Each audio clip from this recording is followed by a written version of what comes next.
नमस्कार, मी Rahul Kulkarni. Good news आहे की केरळमध्ये पुढच्या 48 तासामध्ये पावसाचं आगमन होईल असा वेधशाळेनं अंदाज व्यक्त केला होता. आत्ता सकाळची आपण दृश्य पाहतोय.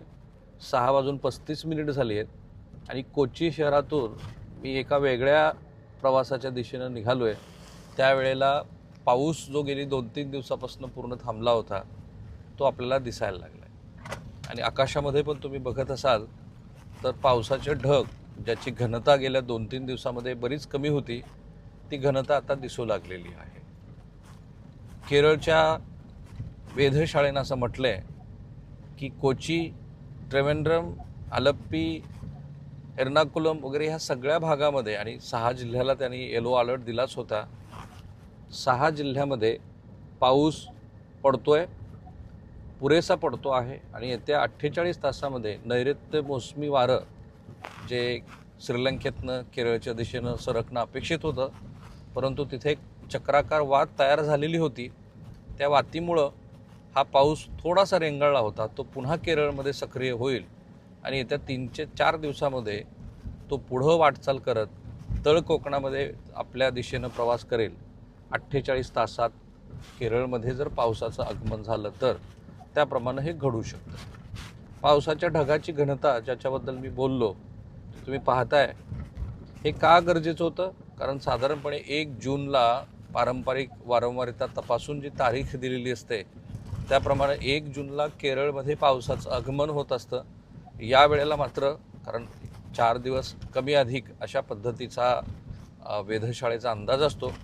आज आता 3 तारीख आहे आणि 3 तारखेला आपण बघतोय की केरळमध्ये प्रत्यक्षामध्ये पावसाला सुरुवात झाली आहे. ढग दाटून आलेले आहेत आणि ते दाटून आलेले ढग सांगतायत की केरळमध्ये पाऊस हा हळूहळू त्याला जशा पद्धतीनं यायला हवा तशा पद्धतीनं येतोय.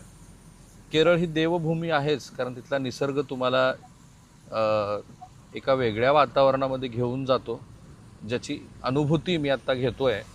आणि येत्या 48 तासामध्ये खरोखरच पावसाचं आगमन जर झालं तर मग मात्र आपण असं म्हणू शकतो की पावसाची वाटचाल ही सुरळीत सुरू झालेली आहे.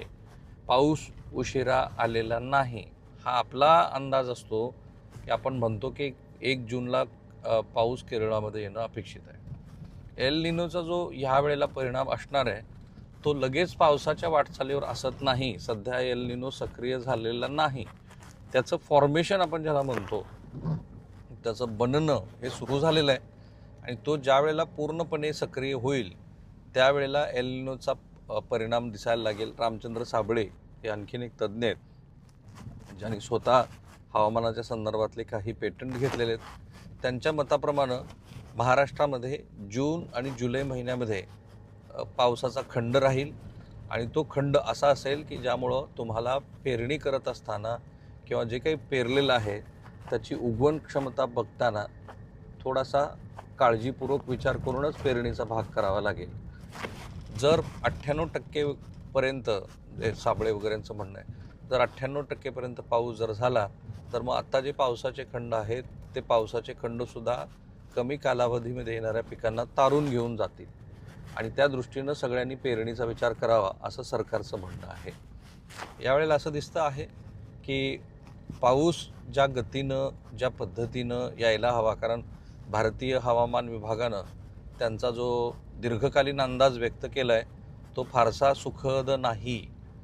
त्या दीर्घकालीन अंदाजाप्रमाणे पावसामध्ये 84% शक्यता आहे की ह्या वेळेला पाऊस कमी पडेल. 86 ते 92 मिलीमीटर एवढा पाऊस पडेल, म्हणजेच पावसामध्ये तूट असणार आहे. आणि तो जर तुटीचा भाग अधिक व्यापक झाला तर मग आपल्याला खूप वर्षानंतर संपूर्ण देशभरामध्ये दुष्काळाचं सावट आहे असं आपल्याला दिसेल. त्याचबरोबर जर आपण पाण्याचा साठा जो आहे उपलब्ध तो नीट वापरला नाही तर कदाचित 4 वर्षानंतर महाराष्ट्राला सुद्धा पाणी टंचाईचा सामना करावा लागू शकतो. सकाळची ही जी केरळची दृश्य आहेत ती तुम्हाला दाखवत आहेत की पाऊस हळूहळू केरळच्या दिशेनं पुढं चालला आहे. तो येत्या 48 तासामध्ये केरळमध्ये पूर्ण सक्रिय होईल असा हवामान विभागाचा अंदाज आहे. आणि त्या अंदाजाप्रमाणे जर केरळमध्ये पाऊस सुरू झाला तर ती आनंद वार्ता मी तुम्हाला सांगणारच आहे. पण ही सकाळची दृश्य सांगणं आवश्यक होतं. केरळमधून आपण रिपोर्टिंग करतोय. कोचीमध्ये आहोत आणि कोचीतली ही सकाळची दृश्य. थांबूया.